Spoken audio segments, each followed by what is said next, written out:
Assalamualaikum. Kita jumpa lagi. Hari ni saya nak cerita-cerita santai-santai lah, lepak-lepak. Zaman sekarang ni kan, kalau kalau nak jadi terkenal senang je.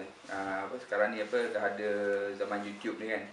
Bukannya susah sangat. Apa yang kita buat ialah pakai tudung kan. Lepas tu bawa gitar satu kan. Nyanyi satu lagu kan, settle lah kan. Semua orang boleh jadi terkenal. Jadi terkenal jadi artis. Boleh katakan setiap pagi saya tengok kat MHI tu, hari-hari ada orang yang nak jadi terkenal dengan nyanyian. Jadi tu terang lah, pada saya lah kan, saya rasa lebih baik kita jadi terkenal kat tempat lain lah. Jadi terkenal sebagai seorang yang menyampaikan benda-benda yang bersifat ilmu tu lebih baik daripada kita jadi terkenal dengan benda-benda yang bersifat makro. Saya tahu korang faham tak ni? Kan, maksud dia macam ni lah. Kalau nyanyi tu makro haram kan. Kalau kita nak cerita dari sudut agama kan, suara wanita tu aurat kan, jadi haram tu didengarkan. Kemudian kat YouTube juga kita boleh tengok ada seorang cikgu tu kan, dia mimik lah. Kejap kan pakai rambut afro, kejap kan pakai misai tebal, kejap kan pakai janggut kan. Just nak buat kelainan sikit lah, dengan joget dengan apa semua kan. So macam-macam. Tapi tu terang lah, saya seorang penulis motivasi, seorang reminder yang pendidikan dia lebih kepada saham, yang lebih kepada pengisian, yang lebih kepada untuk mendapat keuntungan kan. Jadi saya rasa perkara yang kita gunakan, masing-masing gunakan untuk tujuan-tujuan tu memang merugikan lah. So hari ni saya nak cerita tentang satu topik lah. Topik dia ialah tentang pembentukan nilai diri. Bagaimana pembentukan nilai diri itu berlaku. Sebenarnya simple je tuan-tuan dan puan-puan. Dia berlaku ialah macam mana tau, dengan konsep yang dinamakan dengan konsep 4P. 4P konsep 4P. P yang pertama ialah pengisian. Pengisian tu maknanya input. Kita kan sebenarnya daripada kita tak tahu, kita jadi tahu. Dengan P itulah pengisian. Katalah kita nak main drum kan, mula kita tak kenal drum, kita lahir kita tak keluar dengan drum, dia tak kan. Kita lahir kita tak ada orang keluar dengan mikrofon ni, kalau jadi penyanyi pun tidak. Jadi cerita dia, pengisian ialah kita belajar, tengok orang main drum kan, kita faham drum, kita kenal drum, so kita pun start ketuk. Pengisian dia drum.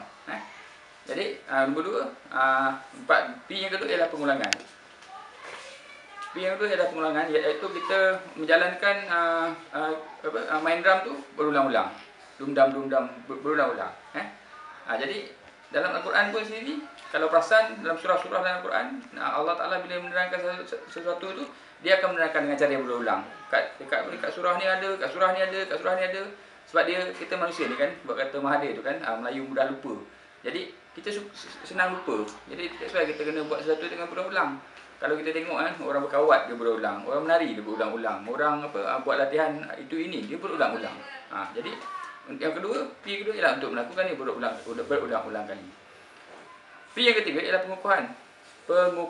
Pengukuhan ni macam mana?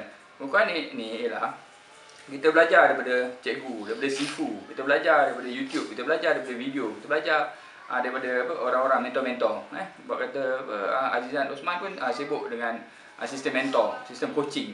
Kalau kita nak belajar apa-apa pun dengan coach lagi senang. Especially coach tu yang memang dah berpengalaman luas tentang dalam bidang yang kita nak pelajari tu.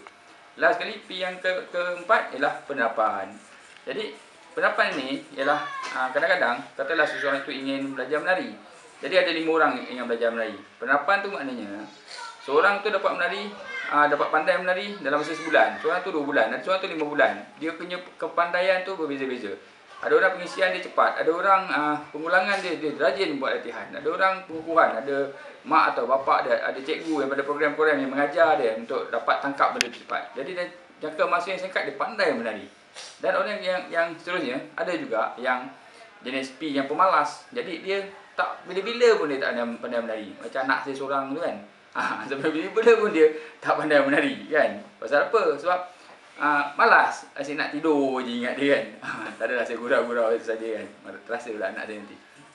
Anyway, 4 benda ni. So kalau kita nak untuk dapatkan satu pembentukan nilai diri dalam diri kita, 1 pengisian, 2 pengulangan, 3 pengukuhan, 4 penerapan. Penerapan ni terpulang kepada Allah Ta'ala. Kalau dia bagi cepat, cepatlah tuan-tuan jadi pandai. Kalau lambat, lambatlah. Jadi video ni sebenarnya untuk menerangkan secara objektif bagaimana tuan-tuan dan puan-puan boleh memasukkan pembentukan nilai diri ke dalam diri dengan mudah. Baik tuan-tuan nak perempuan nak jadi pandai main bola, nak jadi pandai melukis, nak jadi pandai menulis, nak jadi pandai menyanyi, nak jadi pandai menari kan. Itu terpulang pada pihak tuan-tuan dan perempuan.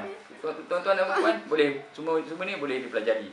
Dan dengan sistem 4P ni secara objektifnya kita boleh belajar dengan cepat, tepat dan cemerlang. InsyaAllah kita jumpa lagi. Hidup kena cool, hati kena mulia. Pak Yusof signing off.